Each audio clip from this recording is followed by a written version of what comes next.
noches.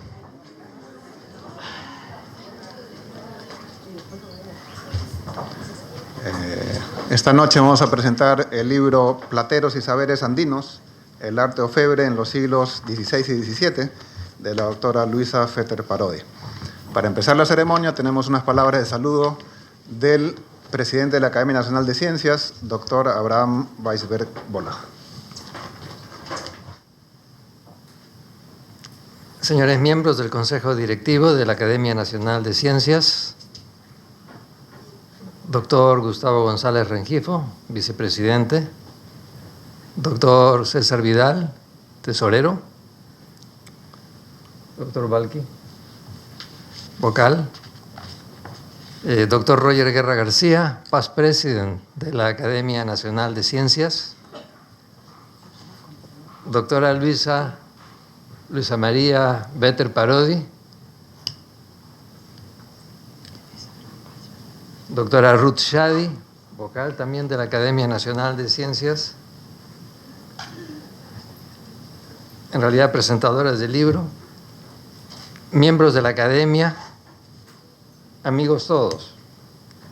Antes que nada, quisiera felicitar a la académica asociada Luisa María Vetter Parodi, autora del libro que estamos presentando el día de hoy y cuyo título es Plateros y Saberes Andinos, el arte orfebre en los siglos XVI y XVII.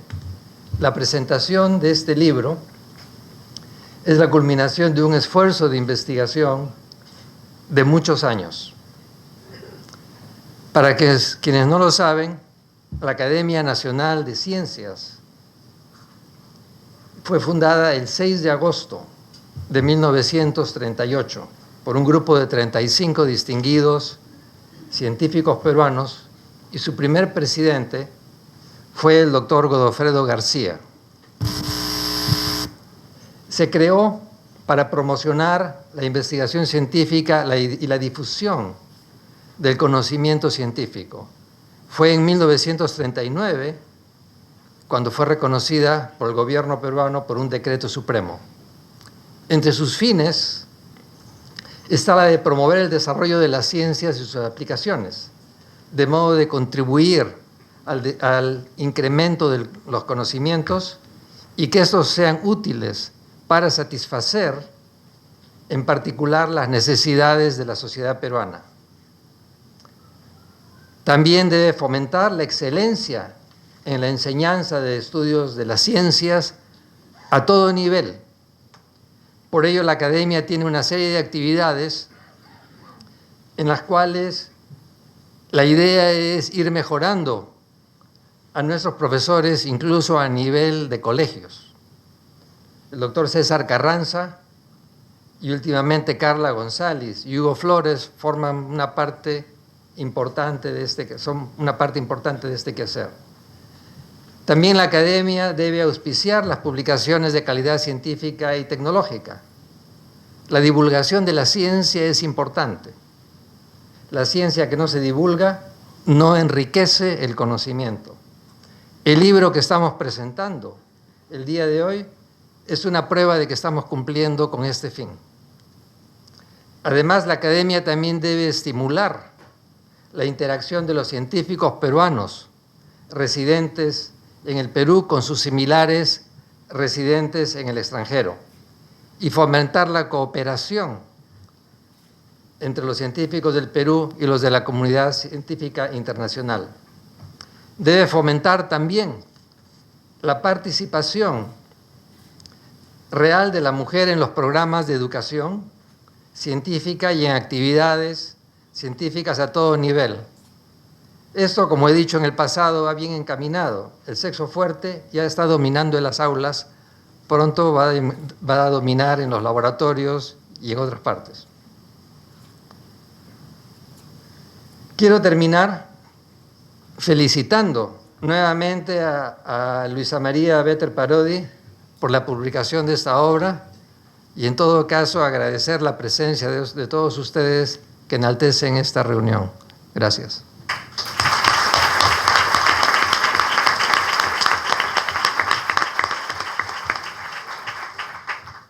Muchas gracias por sus palabras.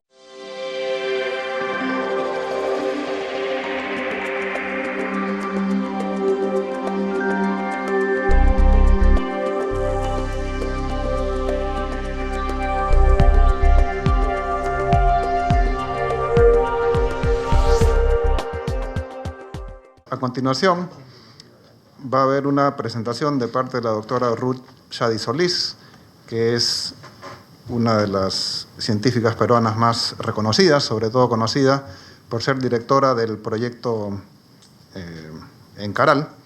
Ella lo ha puesto en valor, hace sus reuniones anuales y demuestra que Perú no es solo Machu Picchu, pero además es punto focal peruano de la Academia Nacional de Ciencias, de Mujeres para la Ciencia, un encargo de la Red Interamericana de la Academia de Ciencias, IANAS.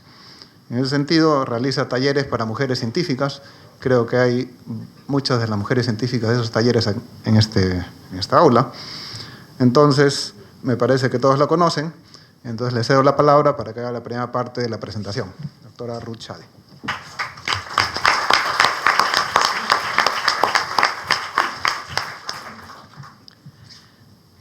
Buenas noches, doctor Abraham Weisberg, presidente de la Academia Nacional de Ciencias, doctora Paloma Carcedo, doctora Luisa María Vetter Parodi, estimados amigos, amigas, público presente. La lectura del libro sobre plateros y saberes andinos, el arte orfebre en los siglos XVI-XVII, de la colega e historiadora doctora Luisa María Vetter Parodi, ha sido muy grata e ilustrativa acerca de los conocimientos alcanzados por las sociedades ancestrales de esta parte de América en el campo de la minería y la metalurgia. Es meritorio que resalte el acucioso estudio realizado por la autora, sobre todo el proceso de manejo del mineral desde su extracción, el trabajo metalúrgico y orfebre. O sea, tiene una visión integral de todo el proceso y lo ha hecho trabajando fuertemente con la bibliografía. Y además, en este esfuerzo sistémico, la autora ha acudido a la información arqueológica de los materiales recuperados y estudiados por diversos investigadores, pero igualmente a la proveniente de las fuentes etnohistóricas, como también a la recuperación de datos etnográficos provenientes de poblaciones tradicionales. Con esta aproximación multi o interdisciplinaria ha enriquecido los datos, hecho las inferencias e interpretaciones científicas adecuadamente sustentadas.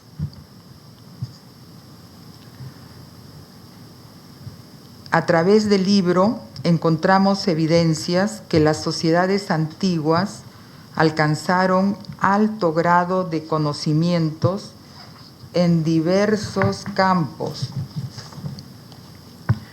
como nosotros mismos a través de las investigaciones que venimos realizando lo podemos sustentar en la arquitectura, en el campo agrario, en la ingeniería estructural, mecánica de fluidos, astronomía, que aplicado a la investigación realizada nos demuestra que asimismo se habría iniciado ese interés por el campo de la metalurgia hacia los 2000 a.C. Es importante que se haya tenido en cuenta en la investigación no solamente la materialidad de su especialidad, sino esa visión y manejo de la estructura del sistema social andino para comprender el trabajo realizado y los avances que se lograron. Y en ese aspecto resalta muy bien la importancia del colectivo social organizado. Los trabajos en los ayllus, hay referencia a ayllus de plateros, como también el trabajo en agrupación en mincas y en mitas. En esta organización del colectivo había una jerarquía de autoridades mencionadas por ella como maestro, oficial, aprendiz. Organización colectiva no bien comprendida y que fue conglomerada por Toledo en 1573 en los denominados galpones, en las urbes para un mayor control de la producción.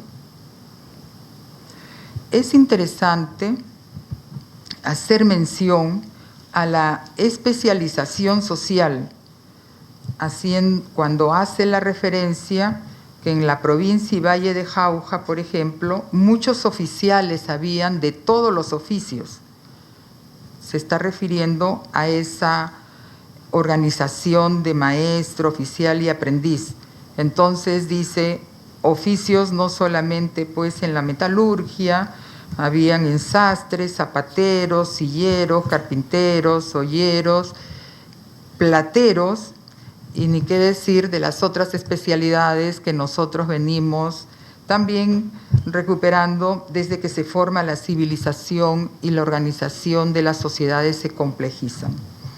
Había ayllus dedicados a estos oficios de modo hereditario y trabajaban en sus pueblos, pero en la época inca ellos fueron enviados como mitmas principalmente al Cusco.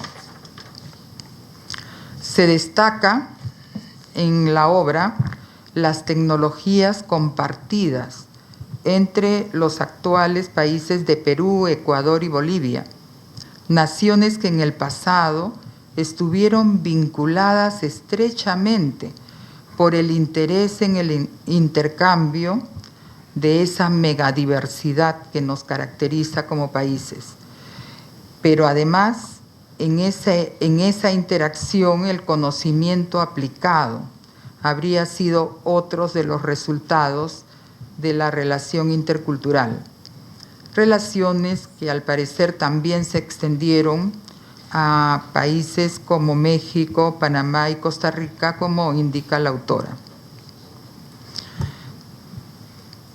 Cabe destacar también el gran desarrollo, pues, en la tecnología orfebre de las sociedades de la costa norte, que trabajaron el cobre dorado, el cobre plateado, el bronce arsenical, y entre los metales al oro le dieron significado en la ideología religiosa con valor simbólico, como fue todo el trabajo minero y metalúrgico, y allí hay que marcar que no intervinieron mujeres ni en la orfebrería, creencias que están relacionadas con las deidades o apus vinculadas a los varones y que se mantienen hasta el presente. Son frecuentes los tupus, sin embargo, prendedores que fueron usados en metal desde los 300 después de Cristo y en otros materiales por las mujeres andinas, objeto que simbolizaría la identidad femenina andina y la posición social alcanzada. Expertos alemanes, portugueses, españoles e italianos, como bien señala la autora, han reconocido el dominio que las sociedades andinas han tenido sobre el proceso de trabajo de la metalurgia y de la fundición. Las guairas andinas eran más convenientes que los fuelles de los españoles. Y eso lo comprendo perfectamente porque estas guairas, para el uso de la energía del viento, ya habían sido inventadas desde la época de Caral. Y eso lo mencionan físicos especializados en este tema, cuando dicen, ¿cómo es posible? Me dijeron cuando vieron su uso en Caral, que gentes de hace miles de años tuvieran ya este conocimiento del principio de Venturi, que en Europa y el resto del mundo recién en 1749. Bueno, eso nos indica pues que hemos tenido producción de conocimientos en ciencia, en tecnología, en las sociedades ancestrales andinas, y no solo a partir del siglo XVI, en que se llega a este territorio con un modelo y una visión del mundo bastante diferente. De los españoles, estos identificaron, sin embargo, a los especialistas que habían avanzado en diversos conocimientos, y entre ellos a los de metalurgia nativos. Y los expertos que vinieron del extranjero en este quehacer reconocieron la habilidad de los plateros indios y los dejaron intervenir en sus trabajos con sus herramientas tradicionales.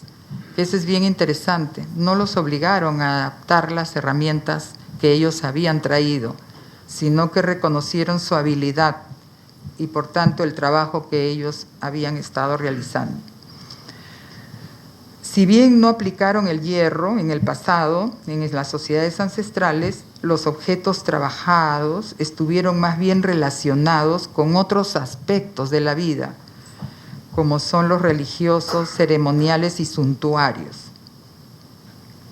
En el mundo andino también fueron muy importantes las élites locales, y esa es una visión también de cómo se manejó el territorio y cómo se avanzó en cada parte de él, porque no solo hemos tenido una civilización, sino diversas en relación con esa diferencia y la necesidad que ellos comprendieron que tenían de acondicionar el territorio para continuar viviendo. Entonces, como un elemento ubicado, ellos vieron que los españoles identificaron que las élites locales eran muy importantes en la organización interna y que habían continuado en el gobierno inca como un elemento ubicado entre los gobernantes de las naciones distintas.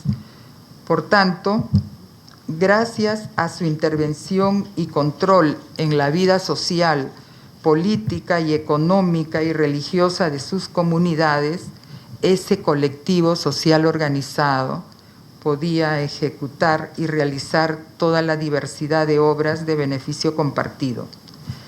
Esta élite todavía persiste en algunas comunidades tradicionales.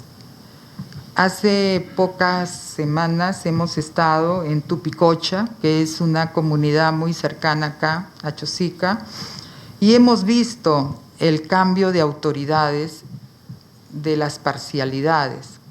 En esta comunidad hay 10 parcialidades, cada una con sus autoridades, y todos los trabajos que allí se hacen los derivan de esa organización interna.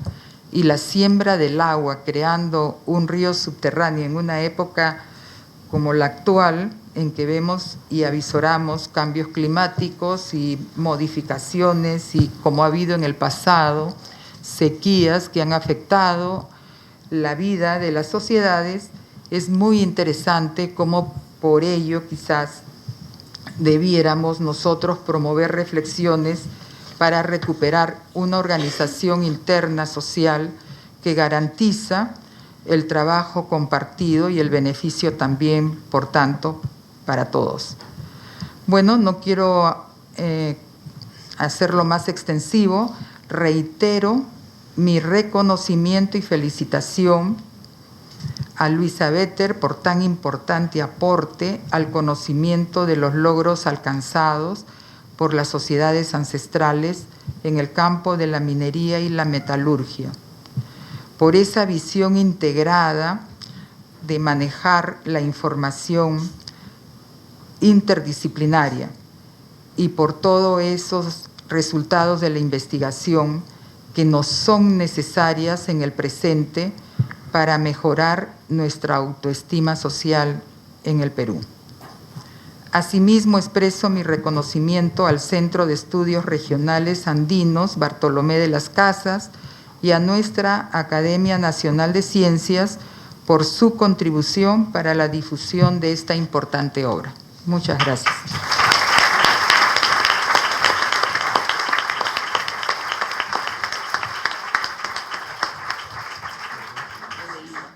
Muchas gracias, doctora Shadi.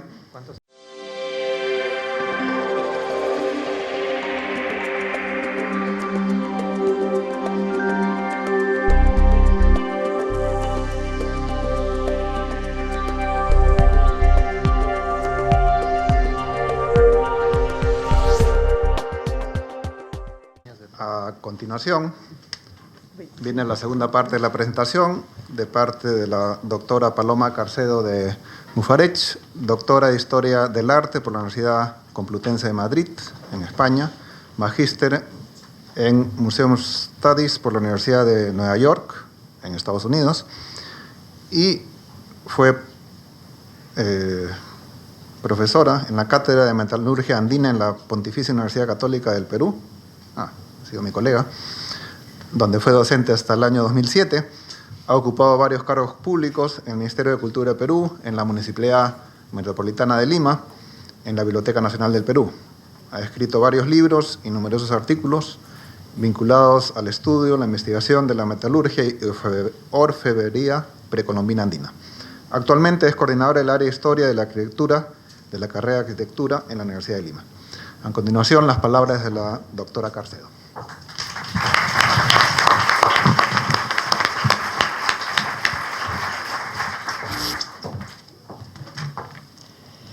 Buenas noches a todos. En primer lugar, quisiera agradecer a la Academia Nacional de Ciencias y a todos sus miembros aquí presentes por esta invitación a presentar el libro de Plateros y Saberes Andinos, el arte orfebre en los siglos XVI y XVII, escritos por la doctora Luisa María Fetter Parodi, Luchi para los amigos, y en especial el compartir esta mesa y esta presentación con una gran científica investigadora a quien admiro y respeto mucho, como es la doctora Rusade. Es un honor para todos nosotros, Ruth, que estés con nosotros. Muchas gracias. La presentación de Ruth ha sido bastante completa desde el punto de vista tecnológico y analítico de lo que se presenta. Yo lo voy a hacer un poco más personal, es otro punto de vista, también teniendo en cuenta el libro. Entonces, para mí este libro que presentamos hoy representa, desde mi punto de vista, la culminación de un largo, arduo y minucioso trabajo de investigación realizado durante varios años, yo creo que más de 20, llenos de dificultades, avatares, contradicciones, alegrías, desalientos, esperanzas, avatares, contradicciones, alegrías y desalientos, esperanzas y a veces de incomprensiones por los que el autor ha tenido que pasar sin olvidar sacrificios personales y familiares. Un trabajo de esta magnitud no se realiza de la noche a la mañana y no hay efecto más gratificante sin olvidar sacrificios personales y familiares. Un trabajo de esta magnitud no se realiza de la noche a la mañana y no hay efecto más gratificante para un autor que ver su esfuerzo plasmado en una publicación, en este caso tanto en papel como en digital. He sido testigo del tesón que Luchi pone en sus investigaciones desde que en 1991 la propuse como tesina de tesis de bachillerato el análisis de unas puntas de cobre de la cultura sicano-lambayeque que habíamos excavado con el proyecto arqueológico Sican Paz, dirigido por el doctor Izumi Shimada en Batangrande, costa norte del Perú. Recuerdo con mucha paciencia, que normalmente no la tengo, convencer de manera obstinada y tenaz al doctor Peter Kaulecke, al doctor Krzysztof Makowski, a la doctora Mercedes Cárdenas y a todos los profesores que en aquel entonces formaban parte de la especialidad de arqueología de la Católica, la Pontificia Universidad Católica, que el tema de investigación analítica propuesto para la tesis de Luchi sí podría servir perfectamente para la realización de una tesis en la carrera de arqueología, cosa que hasta entonces nadie había hecho. Es decir, Luchi fue pionera en realizar este tipo de investigaciones como estudiante de arqueología en el Perú. A partir de entonces, la búsqueda de laboratorios y profesionales que quisieran formar parte de esta nueva aventura, entre comillas, nos unió y marcó de tal manera que hemos trabajado juntas en muchas investigaciones y en las que no hemos trabajado de una u otra manera, hemos estado involucradas, tanto Luche en las mías como yo en las de ella. Y llegamos a este libro que presentamos hoy, en el cual se muestran en 326 páginas estructuradas en 4 capítulos y 6 anexos y una cuidada carátula, reflexiones y respuestas a interrogantes sobre los procesos metalúrgicos y orfebres desarrollados en los Andes a lo largo de 3.600 años, es decir, desde el 2000 a.C. hasta el siglo XVII, haciendo énfasis en el papel del indio platero durante la colonia en el Virreinato de Perú en los siglos XVI y XVII. Me imagino la cantidad de viajes en solitario o acompañada, pero siempre visualizo a Luchi cargando al hombro la máquina de fotos, su inseparable mochila y sus botas, y lo que ha tenido que realizar con la esperanza de recopilar la poca información que los empolvados archivos, los retirados sitios arqueológicos o las pequeñas comunidades con artesanos orfebres podrían ofrecerle, ya fuera en Ecuador, Bolivia o dentro del mismo Perú. La introducción con comentarios sobre los temas y metodología empleados por la autora en esta investigación está realizado por la doctora Carmen Salazar Soler, aunque la autora, en otro apartado, también lo explica de una manera más sintetizada y concisa. Ambas autoras nos dan una semblanza muy precisa sobre los temas desarrollados, los cuales, distribuidos en estos 4 capítulos, conforman el libro.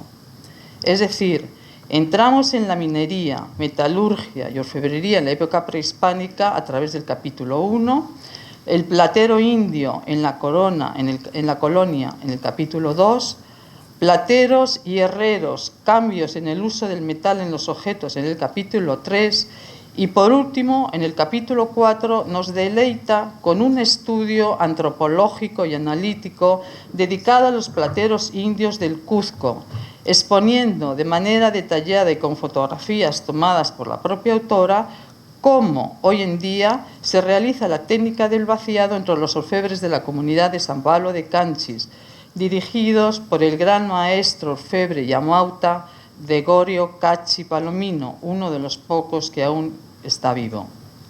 El lector, poco a poco y casi sin darse cuenta, se va introduciendo en el estudio y análisis de la metalurgia y orfebrería andina a través de los diferentes capítulos, encontrando en cada uno de ellos aspectos de la vida de los orfebres andinos que se conjugan o interactúan, ya sea para determinar temas sociales, políticos, económicos o tecnológicos.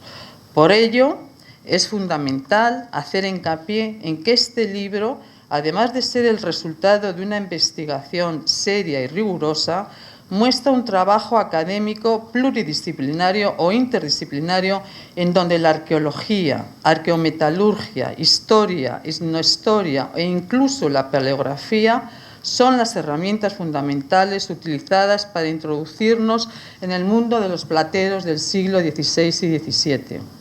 Es decir, la autora logra presentarnos una visión integral de un oficio tan importante como fue el de platero y que ha sido hasta ahora muy poco estudiado y trabajado.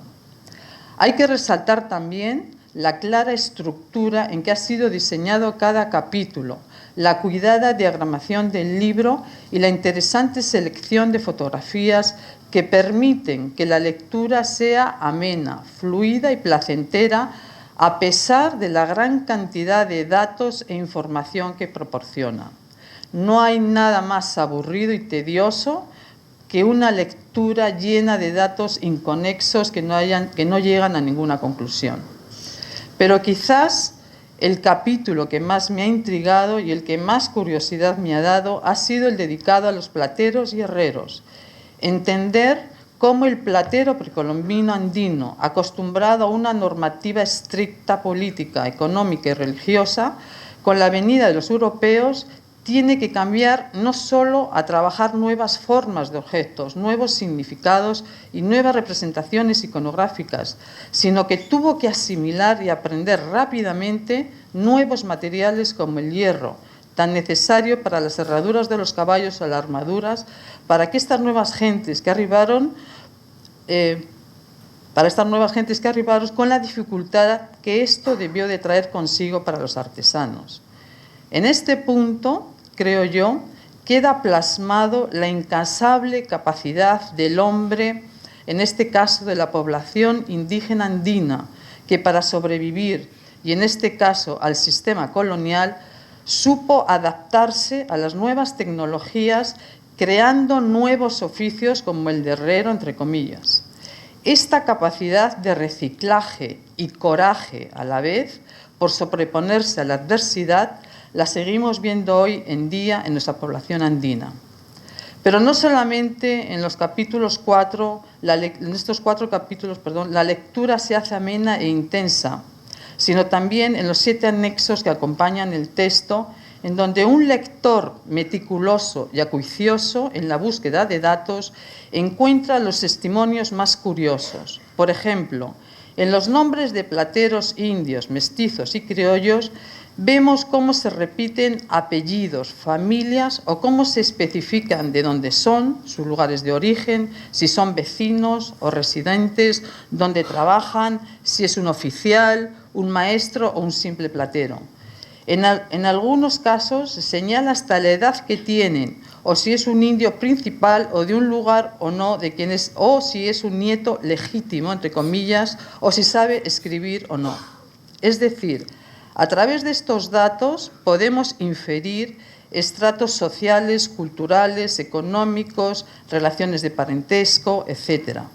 Datos en general que nos transportan a la vida particular de cada uno de ellos, en especial a la familia Sakaico, quien a través de la documentación se le ha seguido su derrotero durante siglos en lugares tan dispares como Lima, Ica, Cochabamba, Cuzco y Potosí. Quizás por deformación profesional, el anexo que llamó la atención es el número 3, dedicado a las herramientas que aparecen descritas en diferentes documentos. Me pareció muy curioso el saber cómo éstas transitan, entre comillas, de un orfebre a otro por vías muy serias y legales, como son bien el testamento, formación de compañías o contratos de compra-venta. Es decir, heredarlas era todo un privilegio. Alicates, azuelas, que son herramientas utilizadas para desbastar la madera, balanzas, bigornias, que es una especie de yunque, bancos de madera donde se sentaría el orfebre para el trabajo del martillado, cajones de platero, bolsas de cinceles, etc., aparecen en estos documentos como grandes tesoros importantes de heredar y de dejarlo por escrito. Y por si el lector no conoce el significado de los términos técnicos de dichas herramientas, la autora realiza un glosario de términos que comprende el anexo 4, en donde se explica el significado de las herramientas identificadas en los diferentes documentos investigados. No cabe duda que las herramientas, seguramente hechas por el propio orfebre, era el tesoro mejor guardado que éste poseía, y heredarlas sería el honor más alto que otro orfebre pudiera recibir en vida.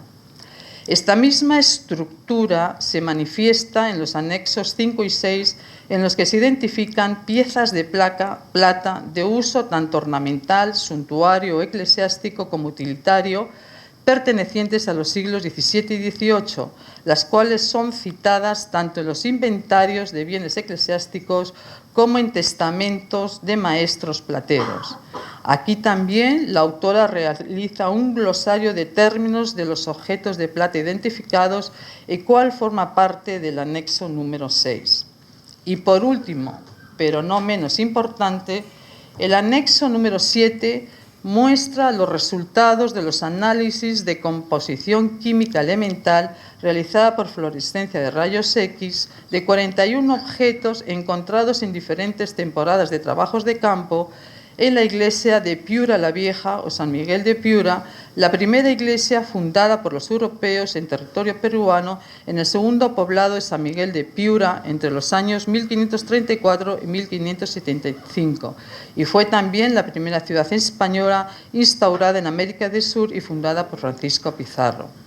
La autora, entonces, analiza también piezas de metal de época precedentes de zonas aledañas, pero todas de la misma época, para poder realizar un material comparativo que determine, en estos años incipientes, si el orfebre andino seguía realizando las piezas con tecnología nativa o cambió inmediatamente a la importada. Nosotros, por desgracia, no heredamos herramientas hechas por orfebres, pero esta noche no puedo imaginar mejor marco que este que ha convocado la Academia de Ciencias, la Academia Nacional de Ciencias del Perú, con amigos y familiares de Luchi, en donde celebramos con sumo placer heredar, y con mayúscula y entre comillas, con este libro, los saberes, heredar con este libro los saberes y el conocimiento de los plateres andinos recopilados con suma precisión en una investigación seria y apasionada, en donde la cantidad de personas que aparecen en los agradecimientos nos muestra e indica la diversidad de puertas que se tuvieron que abrir, siendo una muestra palpable de que para investigar y escribir una obra así es necesario tener mucha pasión y con ella entrar en el corazón del artesano andino. Muchas gracias.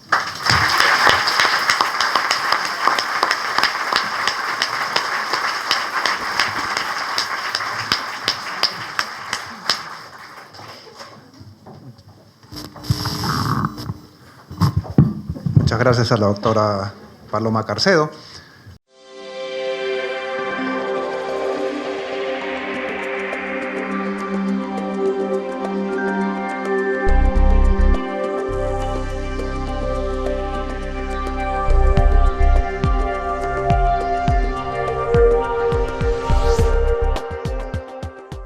Finalmente, la última parte de la presentación está a cargo de la autora misma, doctora Luisa Fetter Parodi, licenciada en Arqueología y doctora en Historia con mención en Estudios Andinos por la Pontificia Universidad Católica del Perú, especialista en metalurgia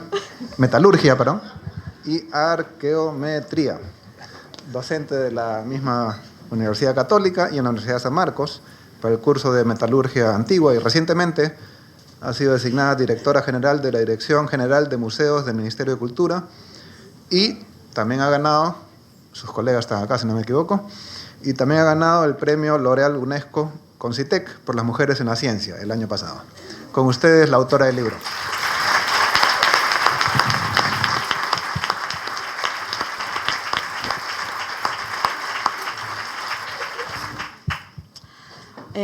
Buenas noches.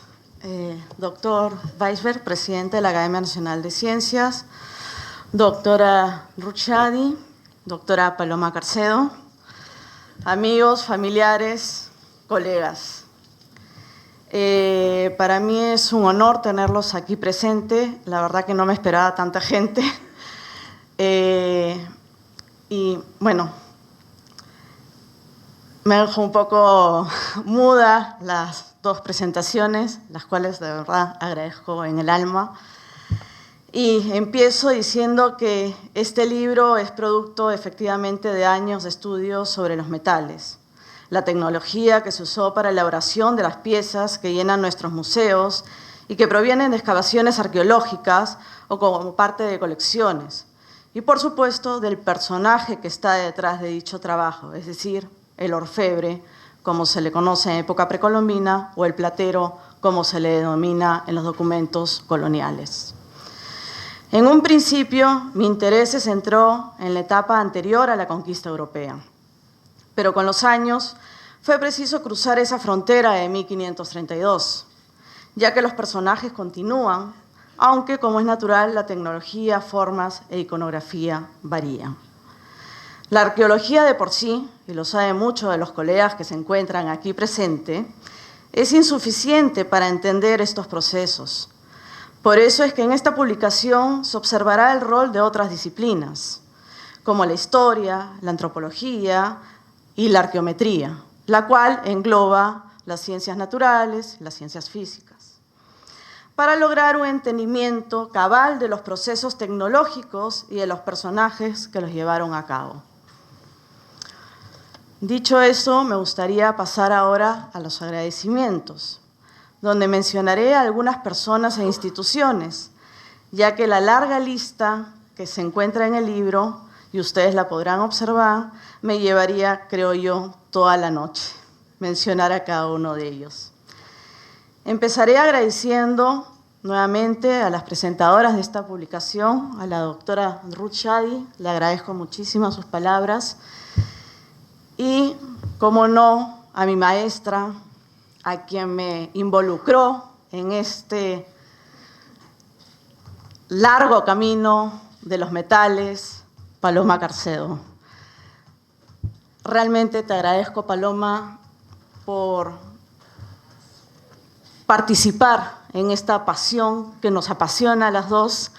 Los metales, nos conocemos desde el año 91, cuando llevé su curso de metalurgia precolombina en la Católica, y creo que desde ahí no nos hemos dejado de ver.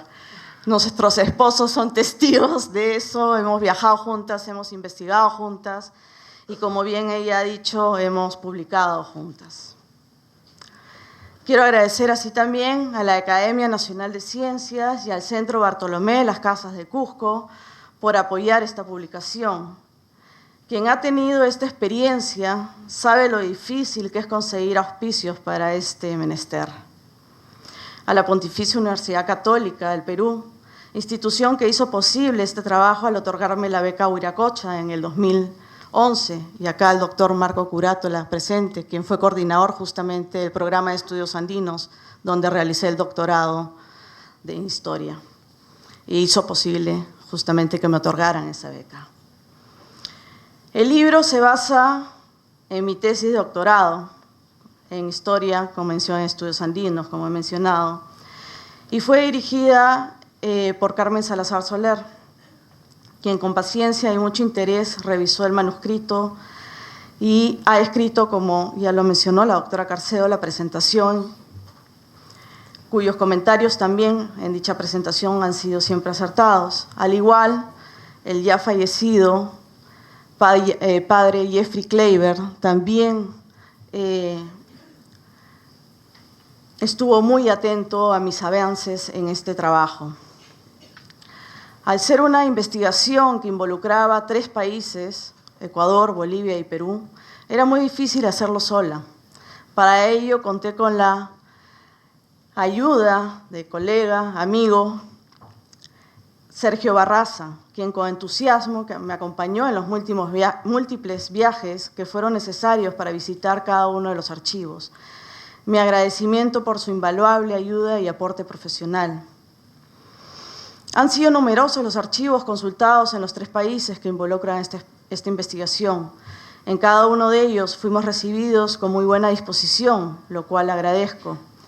No solo fueron archivos públicos los consultados, sino también privados.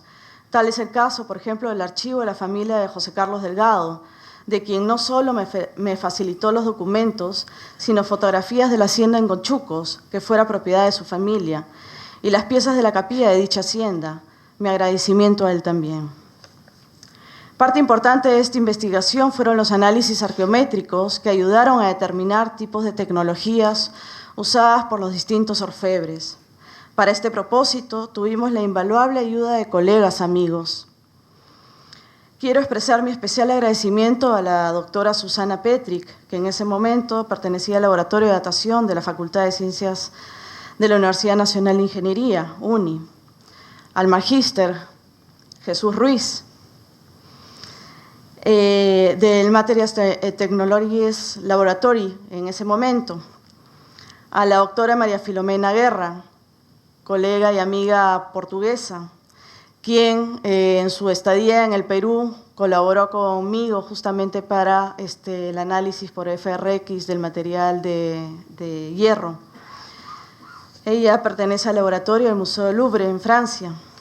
y a la doctora Gladys Ocharán, del Laboratorio de Microscopía y Aplicaciones en el Perú, por su colaboración en el uso de la microscopía electrónica de barrido. Todos ellos ayudaron realmente a que este trabajo pudiese realizarse. De manera especial debo expresar mi agradecimiento al platero Gregorio Cachi Palomino y a su hija Hilda Cachi por enseñarme las técnicas ancestrales para el vaciado de plata y sus secretos. A esta experiencia me acompañó Martín Mackey, otro colega y amigo, con quien recorrimos junto a don Gregorio y doña Hilda los sitios de extracción de arcilla y tuvimos la posibilidad de presenciar los trabajos de fundición y orfebrería con los grandes plateros. Por último, a César Astuguamán, por facilitarme el material metálico procedente de las excavaciones que él dirigió en las temporadas 2008 y 2011 en San Miguel de Piura. Este libro no es el final, hay mucho aún por estudiar. Para llegar a conocer al platero indio que viene trabajando en América desde hace 4000 años y que cada día nos sorprende con sus habilidades en el uso de tecnologías para la elaboración para la obtención de aleaciones, herramientas, materiales distintos a los metales, pero que fueron usados asociados a estos, como el antimonio, mineral no metálico que me encuentro estudiando actualmente con algunos colegas aquí presentes. No quiero concluir estas palabras sin mencionar mi especial y más sincero agradecimiento a mi madre.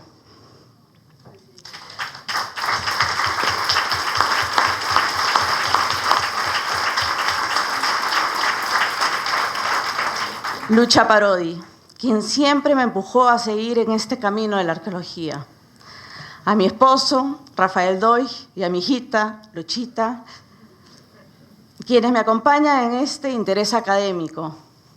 Y a Roger Guerra García, mi segundo padre, a quien culpo directamente por involucrarme en el campo de la investigación. Muchas gracias.